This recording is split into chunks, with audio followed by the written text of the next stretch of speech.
Neemias recebeu do rei um presente grandioso e para as coisas de Deus ele se tornou ainda mais cuidadoso. Conversando com o rei, ele se prontificou e materiais para a construção daquele templo ele doou. E a volta de Neemias para Jerusalém ele autorizou. No mês de Nisan, no 20º ano, que o rei Artaxerxes estava reinando, na hora de servir-lhe o vinho, era eu que estava levando. Triste na presença dele, nunca antes eu tinha estado. Por isso que, pelo rei, eu logo fui interrogado. Por que o seu rosto parece tão triste se você não está doente? Essa tristeza só acontece por causa de coisas que passam no coração da gente. Então, com muito medo, eu disse ao rei que o rei viva para sempre. Como eu não estaria triste o meu rosto se a cidade da minha gente, o local todo está em ruína, onde estão os meus pais sepultados, suas portas foram destruídas pelo fogo. Tudo por lá, tudo está totalmente queimado. Então o rei me disse: o que você gostaria de pedir?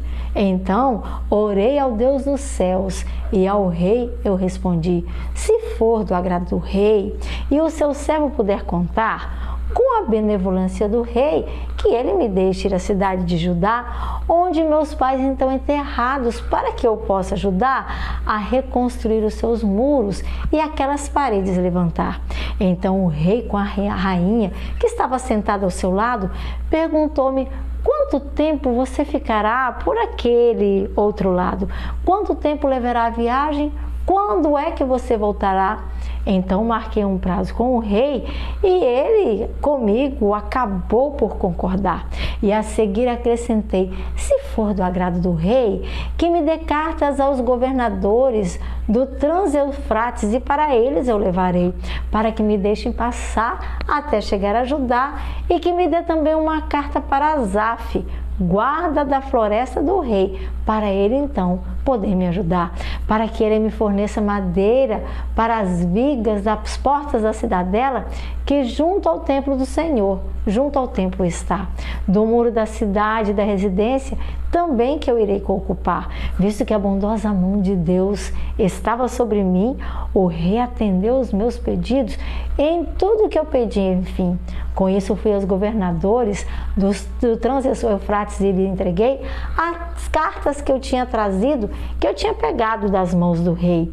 E o rei fez-me acompanhar uma escolta de oficiais do exército, de cavaleiros, alguns homens a mais. Sambalate Horonita e Tobias, o oficial amonita, ficaram muito irritados quando alguém estava interessado pelo bem dos israelitas. Então eu cheguei a Jerusalém e depois de 3 dias de permanência ali, com alguns dos meus amigos, durante a noite por aquela localidade eu saí.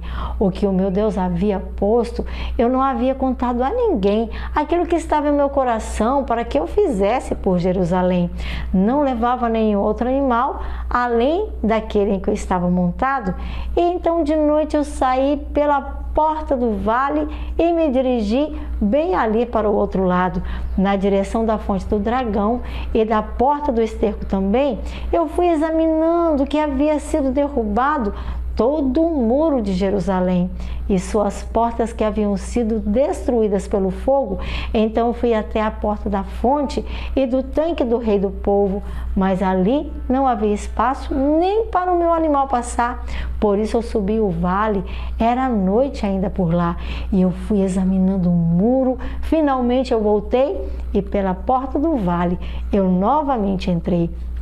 Os oficiais não sabiam por onde eu estivera andando e eles também não sabiam o que é que eu estava planejando, pois até então eu não tinha dito ninguém, nada, ninguém mais, aos sacerdotes, aos judeus, aos nobres oficiais e aos outros que iriam realizar as tarefas especiais.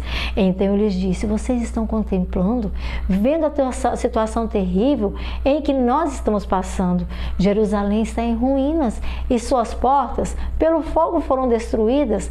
Venham, o muro de Jerusalém precisa logo ser reconstruído, para que não fiquemos mais nessa situação humilhante.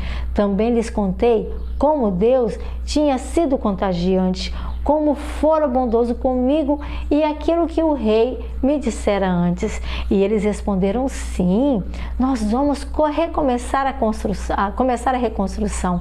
E eles se encorajaram para esse bom projeto, se prontificaram e começaram a ação. Quando, porém, Sambalate, que era horonita, juntamente com o Tobias, que era o oficial amonita, e também Gesem, o árabe, souberam disso, começaram de nós a zombar e de muitas maneiras começaram a nos desprezar e perguntaram: o que é isso que vocês estão realizando?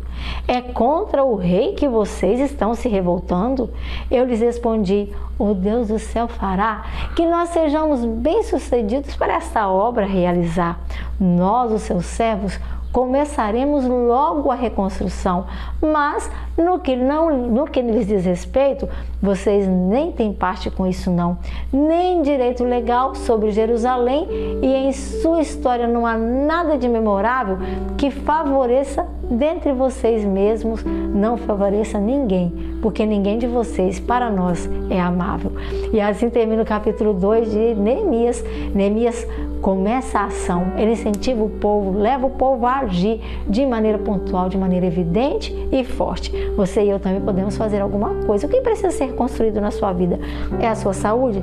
São os relacionamentos? É a arrumação da casa? A organização da vida? Comece, recomece, se anime. Deus tem planos especiais para você. Que Deus te abençoe.